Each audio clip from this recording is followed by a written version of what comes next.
Good afternoon from the East Coast. Good morning from the West Coast. I'm Jeff Christian from CPM Group, a managing partner at CPM Group. I'm joined with Lon Shaver, who is the president of Silvercorp. We're here to talk about the real reasons to invest in silver now. The arguments or case that you can make that silver is an extremely attractive commodity and investment, even at prices over $30, as has been the case for the last several months. CPM Group produced a market commentary in October on the title, The Real Reasons to Invest in Silver Now. And Silvercorp sponsored that report to broaden the distribution of it and to get that message out. I will turn the microphone over to Lon for now to let him introduce Silvercorp a little bit more, and then we'll get into discussion about silver. That's great. Thanks, Jeff. We at Silvercorp, a leading primary silver producer, we're very bullish on the prospects for silver going forward.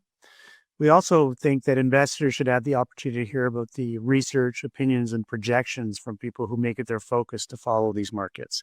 And that's so that they can make better investment decisions. That's why today we're happy to collaborate with the CPM Group and bring you this webinar to discuss recent developments in the silver market and the work on the report that Jeff just mentioned. So thank you, Jeff. And I guess maybe we can kick it off here. Sure. Through different historical periods, like the 60s, 70s, and 80s, your report speaks to the fact that spikes in investment demand due to what were then and potentially now unique political and economic crises. Given the current global conditions, how would you say the present market and geopolitical arena compares to those past timeframes?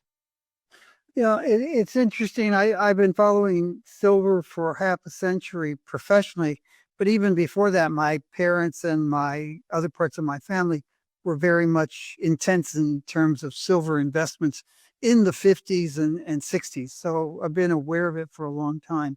But as you point out or allude to, the key is really like the investment is demand, the economic environment and the political environment. And what we have seen is really for the last quarter century, since around the year 2000, the political and economic environment has grown much more hostile to conventional, traditional investments and to overall economic activity. And it's done that in a way that is more persistent than has been in the past. Prior to, say, 2000, you would see 1 or 2 years of severe economic problems, recessions, inflation, and investors would pour into gold and silver. And then things would get better and investors would back away from buying gold and silver. Oh, okay, that was scary, but it's over now. And what we've seen since 2000, 2006 has been a persistently worse economic and political environment on a global basis. And that's caused investors to be much more continual in their demand for gold and silver. And, without, at the risk of sounding to take sides, I think that we're in an extremely hostile environment, probably worse than we were in 1979, 1980. In 1979, we saw the silver price go from $5 to $50. You had Soviet troops in Afghanistan, American hostages in Iran, oil prices quadrupled for a brief period of time. You had 14% inflation and 21% interest rates, and you were going into the deepest recession at the time in the post-war period. And after a couple of years, things got better. I'm not sure. Well, over the last 25 years, we've seen things get a little bit better from time to time, but we've been really on full alert. And that full alert seems to be increasing this year. And our expectation at CPM Group is it's going to increase further over the next 2 years. So do you sort of think, though, that in a way we've become kind of numb to some of these factors now that have typically been influencing moves in gold and silver? I think you saw that for a while from, like, say, 2013 to 2016, 2018, where we had 0% interest rates, and you had inflation was relatively not a problem, but you had very slow economic recovery after the Great Recession and the global financial crisis. And you had downgrading of the U.S. Treasury in 2011. You had the sovereign debt crisis in Europe in 2010, 2011. And then we had this period of time of relatively anemic growth. And I think people started to become, as you said, inoculated against that kind of shock.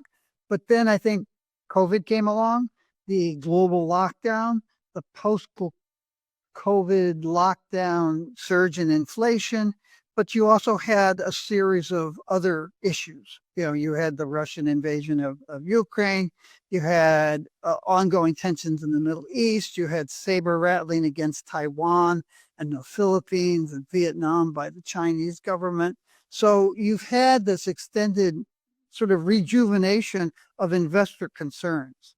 And as we saw with the U.S. election, I made the joke because I really am apolitical in terms of U.S. politics. People would ask me who I thought was going to win. And I said, I don't know who's going to win, but I know who's going to lose, the world. And it didn't seem to me that it's a matter of degrees, which side won, how much pain it would cause the world, because they were both, in my view, flawed candidates with flawed platforms. And I think that you've seen over the course of the last year or so a rejuvenation of investor concern. And that's been reflected in the stronger gold and silver prices since starting in April. Now, that said, with the election behind us and seeing that we're pivoting to a new and apparently very different looking government going forward, it seems like some of the enthusiasm, at least for the last couple of weeks, has faded with respect to gold and silver. What do you think when the handover takes place and we start to see some of the policies get enacted? What do you think will be the impact on gold and particularly silver? Our expectation is that the gold and silver prices, and to some extent it's been the election, but the prices actually peaked like October 30th, October 31st, as did the prices of a lot of industrial commodities, aluminum, copper, platinum, palladium, oil, natural gas, and they all fell starting at the end of October through the last for about 2 weeks until the middle of November. And part of that was clearly the election results. And you had a great deal of uncertainty as to what would be the election results. And that uncertainty faded away. We knew it would be Trump, and we knew there would be a unified Republican government. But those uncertainties have been replaced with a new set of uncertainties, like what's that U.S. government going to do in terms of foreign policy, in terms of domestic policy, in terms of economic policy. And so after November 16th or so, you started seeing gold and silver prices rise again. You started seeing some pickup in investment demand in many parts of the world. Now, part of that was post-election, and part of it had to do with more elevated conflict in the Russian-Ukraine war, elevated conflict in the Middle East with Israel stepping up its bombing of Lebanon as well as Gaza. So you had a lot of other factors that were in there too.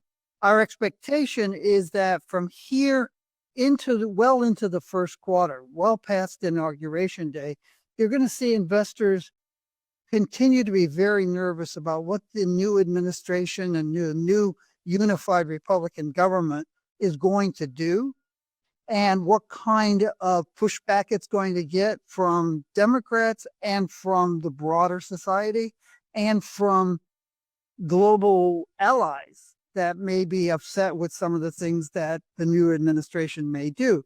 So I think that you're going to see a period of heightened uncertainty, and investors will be buying more gold and silver. So we're looking for gold and silver prices to strengthen between now and January and February. Beyond that, you might calm down once the inauguration's behind us, and you might see prices come off a little bit in the second quarter.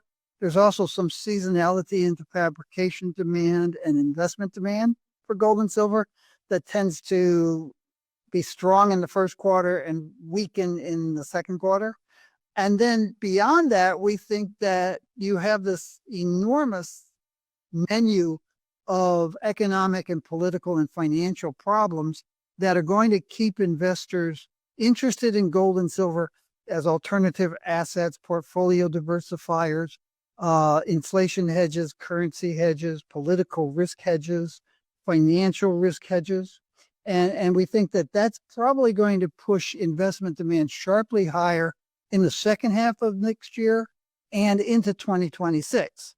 And if investment demand rises along the ways that we're projecting, we think that you'll see further sharp price increases, and you may well see record highs in silver, if not on a daily basis, on an annual average basis.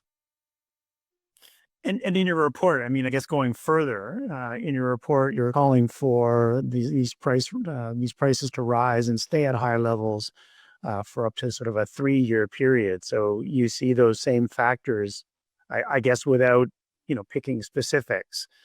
You see a mix of those factors continuing to push those prices and keep them higher for that kind of time frame.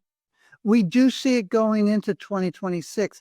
But, one of the things that we've said is we really have to see, we really can't predict what a Trump administration is going to do, what a unified Republican government is going to do. You can listen to some of the things they're saying and say those things could bring a recession to us sooner and deeper than otherwise would be the case. But then you can listen to other things they're saying and you can say, those things are going to probably extend the current period of economic expansion at least some amount of time. So there's a great deal of uncertainty as to what the Trump administration and the new unified Republican government are going to mean economically. In addition to which, you have all of these other agents or players that will be acting on their own best interests or on their own interests, and they will be to some extent reacting to whatever the U.S. government's doing, but also acting independently of U.S. government actions. And you've got this, as I said, you've got this menu of political uncertainties and economic uncertainties that are global, that probably are going to keep investors on the edge of their seats, we think, for at least a couple of years. So amongst the mix of those kinds of factors, everyone's obviously been waiting and watching to see the speed and the depth at which interest rates get cut. How long are you expecting that to be a factor that could bolster commodity prices? And does that happen sort of regardless of what the strength of the U.S. dollar is? Well, I think the U.S. dollar and inflation trends and economic trends will all factor into that. Our expectation is that interest rates will not go back to that zero interest rate policy that we had from, say, 2009 until 2019 or so. We think that you will see interest rates drop, but not get back to 25 basis points, maybe get down to 2.5 or so. Because you still have a lot of economic activity that is showing signs of weakness. We think that the Fed will, and other, the Fed, the ECB, the UK Bank of England, Bundesbank, they're all cutting interest rates because they're all seeing weakening industrial activity and consumption. But they're also keeping an eye on inflation because while some of the cyclical inflation factors have gone away, there are some persistent secular inflationary pressures, mostly in the service sectors of the economies. And you have to pay attention. For example, you can look at some of the things that the Trump administration people are talking about, deporting workers. The United States is very heavily dependent on undocumented workers, not only in our agricultural, but in our construction and other industries. They're talking about tariffs, which show up in higher prices. They're talking about slashing government subsidies to various agricultural sectors and industries, all of which would suggest a lower economic activity, which would suggest lower prices, but also would have inflationary pressures that would suggest higher interest rates. So it's really going to be a mix. Our own view is that the dollar stays relatively strong, that inflation trades between, say, 2.5% and 4% over the next few years. So it doesn't get down to 2%, but there are these inflationary pressures that I mentioned earlier, mostly in the service sector. Inflation has come down in recent months, partly because you've had a sharp decline in petroleum product prices. And that has made the headline inflation fall further than the core inflation, which excludes food and energy. And that has sort of masked the fact that you do have these inflationary pressures continuing in various service sectors. So let's switch back for a second and start talking about silver. And then I guess one thing that's maybe important to touch on is from a methodology standpoint, is in the way that you do the work and you study silver and you generate the reports, you exclude investment demand from your market balance calculations. I think it'd be important for listeners to understand why you do that. Right.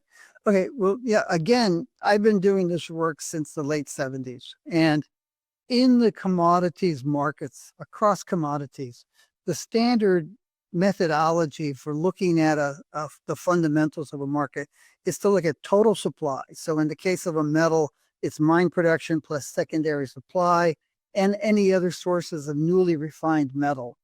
In the gold sector, that shows up as central bank sales when central banks are selling. Total supply less fabrication demand. And you exclude investment demand for a few reasons. One is it's very hard to measure across commodities. The second thing is that investment demand doesn't change the nature of the metal. When a fabricator buys metal and uses it to make something, whether it's jewelry or pens or electronic components or catalytic converters in the case of platinum group metals, that metal is transformed from being bullion that's readily saleable to metal in a product that often has a very low metal value to price. So you don't necessarily see that metal being as available for resale as you would with bullion or bullion coins. So you exclude it there. You also exclude it because while fabrication demand tends to be negatively correlated with prices, the higher the price, the less fabricators try to use. Investment demand tends to be positively correlated. Investors will chase the price higher, and then when the price starts falling, they'll dump it. So there are a variety of factors that you keep that out. And we follow that. We call it Commodities 101. And you can look, in the case of gold and silver, starting in the 90s, some groups started adding dummy variables for investment demand to their supply-demand balance so that they could make the argument that the gold market and the silver market were tighter than otherwise you would think. And you can find, for example, bullion banks or banks that have commodities trading departments, and they'll have a report with 8 different commodities in there, or they might, or even more. And in each commodity, they use that Commodities 101, total supply less fabrication or consumption demand in the case of oil and agriculturals equals your market balance, except gold and silver. So including that investment demand excludes that. There's another reason why we do that, and it's probably the key reason. Investors want to invest in a market that is fundamentally tight. They want to invest in a market in which total supply from scrap and from mine production is very low or even less than fabrication demand. That's a very tight fundamental market. And some people will talk about that as being a primary surplus or a primary deficit. But it's a surplus or deficit. And investors like markets that run primary deficits. They don't necessarily, or they're less interested in markets that show a deficit because other investors are buying.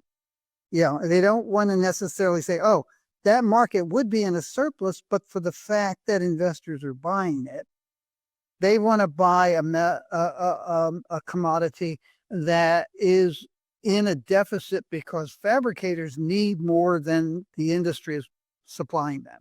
So that's perhaps the main reason that we do that, because a lot of our work is for investors and they want to know, is this market really tight or is it just being pushed up by investors? So I guess another way of sort of thinking about that is that if the investor demand is kind of setting the price on the margin based off of those immediate perspectives from investors, do you still see the fundamentals in terms of the fabrication and the industrial silver demand as having a real bearing on the silver price and the price direction? Definitely. And I have to add, having gone through that whole description of supply versus fabrication demand, gold and silver are different from other commodities because they are, in addition to being industrial commodities that are used, they are financial instruments. And the financial portion of the gold and silver markets is much more dynamic. You have much more money that can be put to silver by investors than would be put to silver by fabricators. So it's a much bigger market looking at silver. And another way to put it is, it's far less than 1% of world financial assets are in silver. And, it's less than 1% in gold. But for gold, investment demand is and for silver, investment demand is a significant portion. So a very small incremental increase in the amount of investor funds going into silver is an enormous increase in the amount of investment money going into silver from the silver market's perspective. So that has a bigger effect. Now, fabrication demand is important because it provides that base for silver prices. There's a certain level at which fabricators can afford to use silver and will use silver.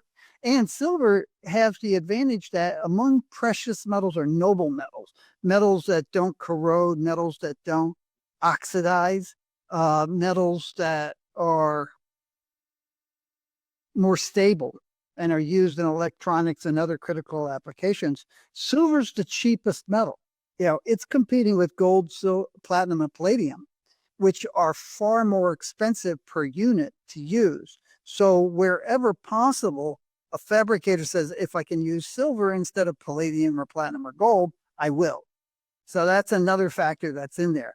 But the fabrication demand provides a stable base. And when the price comes down, you'll see fabrication demand rise. The silver price and the gold price were relatively weak from, say, the mid 1980s through the 1990s. And you saw this tremendous increase in jewelry demand during that period for both gold and silver, because jewelers said these things are affordable and we can increase the per unit amount of gold and silver in our jewelry products, and we can increase the number of units that we're selling because these things are more affordable. So fabrication demand is very important because it provides that base price level where you have some support.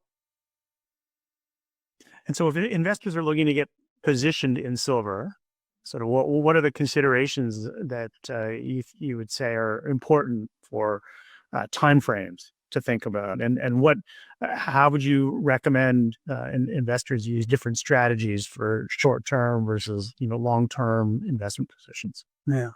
Okay, that's two sets of words. The first thing is you need to, it's one of the more interesting things about my job is I'm not, I'm not a coal analyst looking at supply and demand for coal, fabrication, use of coal. I'm looking at supply, I'm looking at fabrication demand, and then I've got this investment component. And I say, well, what drives investment demand? And what drives investment demand heavily is a whole range of economic and political things. So I get to be spending a lot of time looking at international politics, domestic politics, economic factors. One of my detractors in the 80s said, Jeff Christian's not really good at predicting gold and silver prices. He's just good at predicting global economic trends and stock markets. I said, okay, I'll take that, but you have to pay attention to the stock market. You have to pay attention to the bond market, to the municipal bond market. You have to pay attention to so many different things because those are the things that affect the investment market's relative attractiveness to silver at any given time. So right now we're looking at various proposed regulatory changes in the municipal bond market. One of the things that the Trump people have said is they are thinking of trying to tax municipal bonds. That would have a devastating effect on the municipal bond market and the finances of state and local governments. So that would be important. If they started doing that, you would have an enormous amount of money that's in this municipal bond market saying, I want to get out. Where am I going to put my money? Some of it will go into silver and gold. So you get to look at all these different esoteric factors, and some of them, and they're not esoteric to the people involved, but they seem unrelated to silver, but they're not, because they drive that investment demand. And that's really important. So that's what you have to look for. Now, in terms of long and short term, we always recommend our clients have a long-term insurance policy that consists of physical gold and silver. And that if they are interested, they should also have a tranche of gold and silver that they trade based on intermediate term economic trends. Like, are we moving toward a recession? Well, maybe we are. And that's usually a sweet time for gold and silver because investors are wealthy. We're not in the recession yet. The stock market tends to be peaking. So the stock market's about as high as it can be. Investors who are invested in stocks are getting nervous. Hey, the stocks are at record levels and we may be heading toward a recession. So maybe I should take some of my money out of the stocks and put it in somewhere. And that somewhere turns out to be gold and silver. So there's an investor, in our view, and this is how I handle my own. So I have that long-term insurance policy, which is a stack of gold and silver. I have an intermediate term trading thing that I trade on economic and fundamental trends.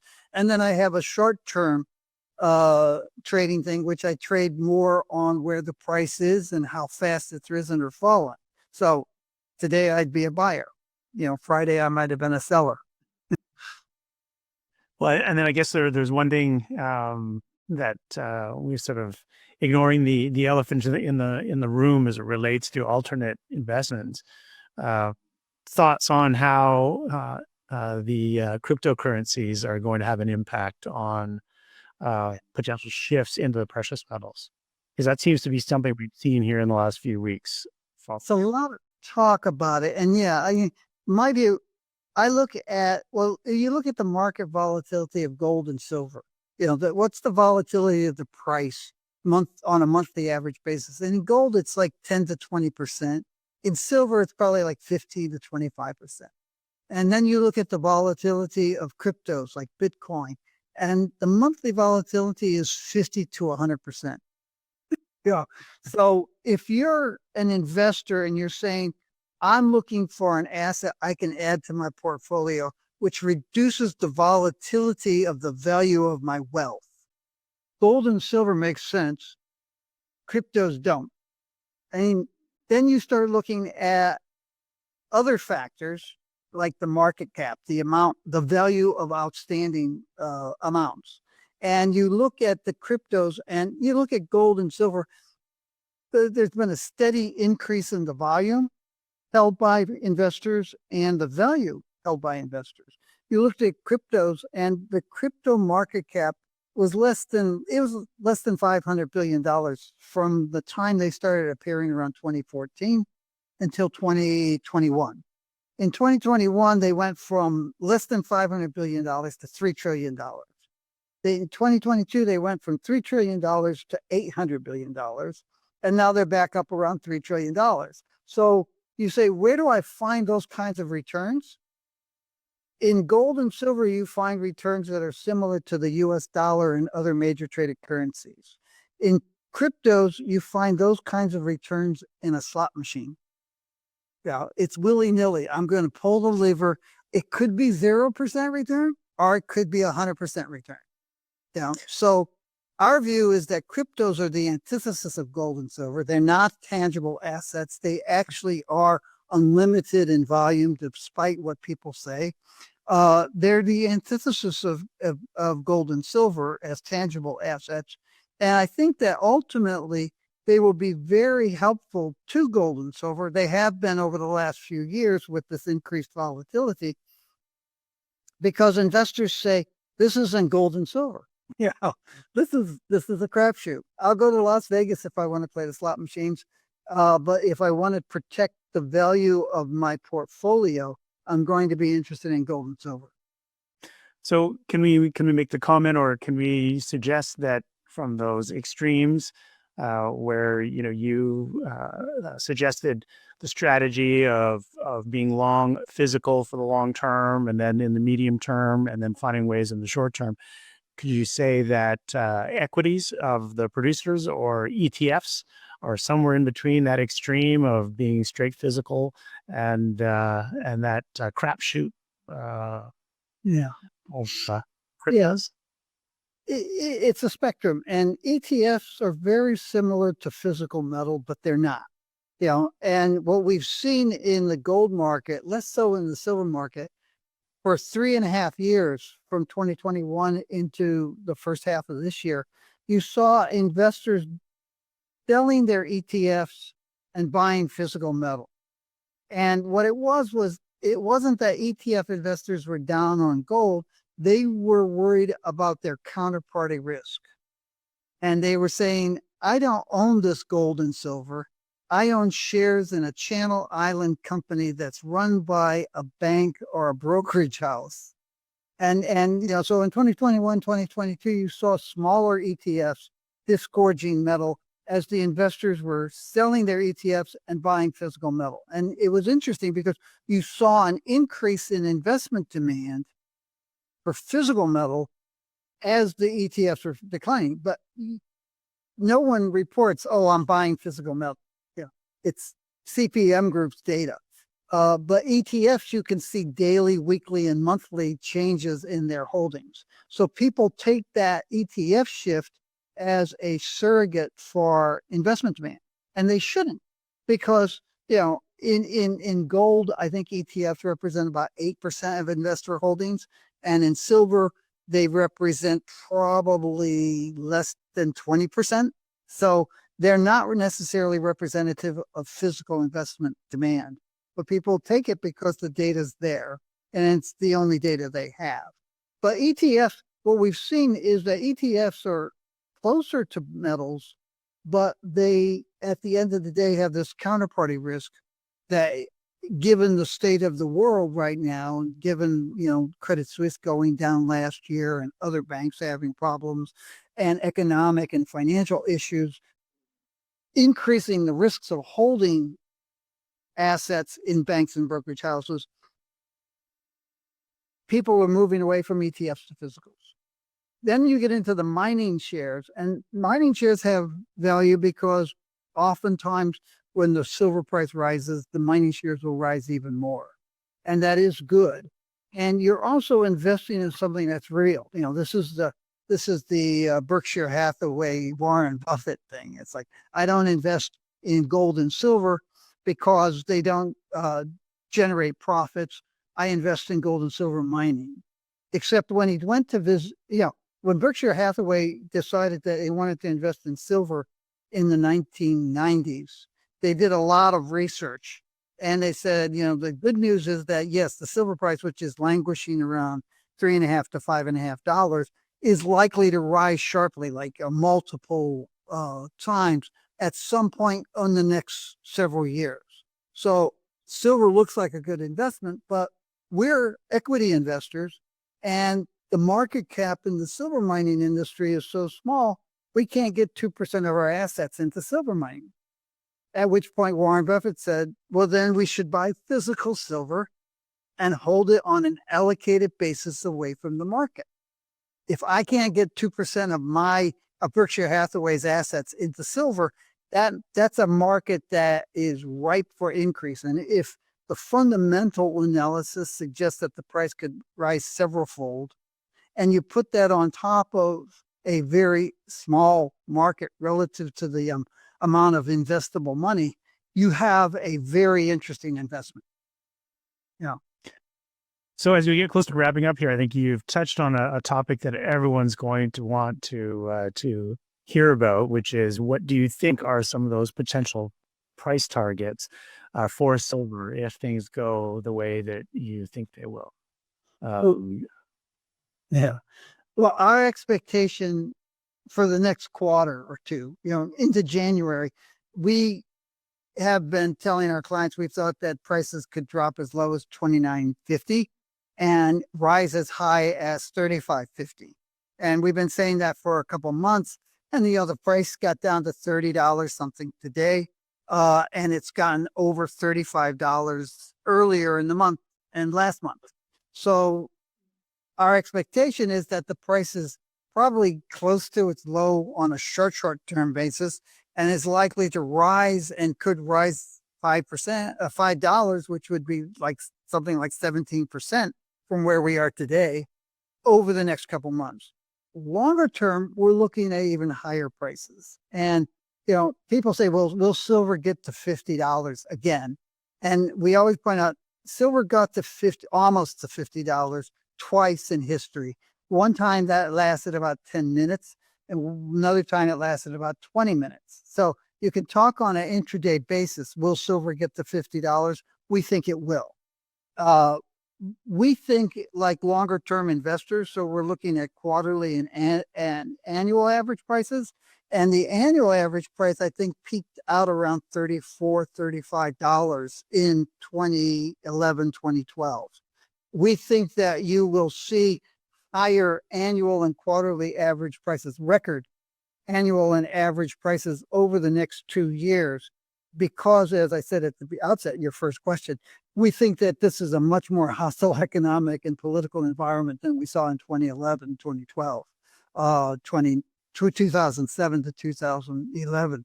So we think that you're going to have a really rocky time politically and economically. And in that kind of environment, we expect silver prices to rise to record levels, both on an annual basis.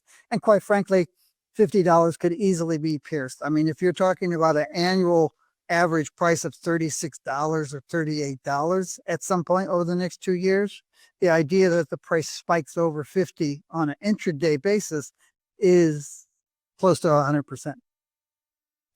Do you think, based on those kind of dynamics, that if the price is sort of more a slow and steady rise, it's more sustainable than if we do see those spikes that last hopefully more than 10 and 20 minutes through 50? Well, yeah, it's interesting because one of the things that we have been seeing over the last several years is a more measured and slow and steady increase, which I think reflects the fact that you have more investors in more parts of the world interested in silver now than in the past. In the past, it was like, I have no interest in silver. And then all of a sudden it's like, oh, wait, the price is rising sharply. And a lot of people rush in, and then things are over and they go away. This time, I think, and we're already seeing indications over the last 20 years, really, we're seeing indications that more people are interested in buying gold and silver on a longer term basis at higher prices. And they're less put off by the fact that prices are already high. I mean, I'm sure you hear it all the time. I hear it all the time. People say, why are silver prices so low? Okay, silver prices are not low from a historical standard. They may be low from where they're going to be in 2 years, but they're not low by a historical standard. They're very high, and they rose in advance of some of the concerns. The concerns are catching up, and I think that silver prices, which have made a big leg up from 2019 to 2024, probably have another leg up, perhaps of equal size. Well, I guess the market's full of different opinions and different views of the data, and that's what makes the market, right? So, Right, right.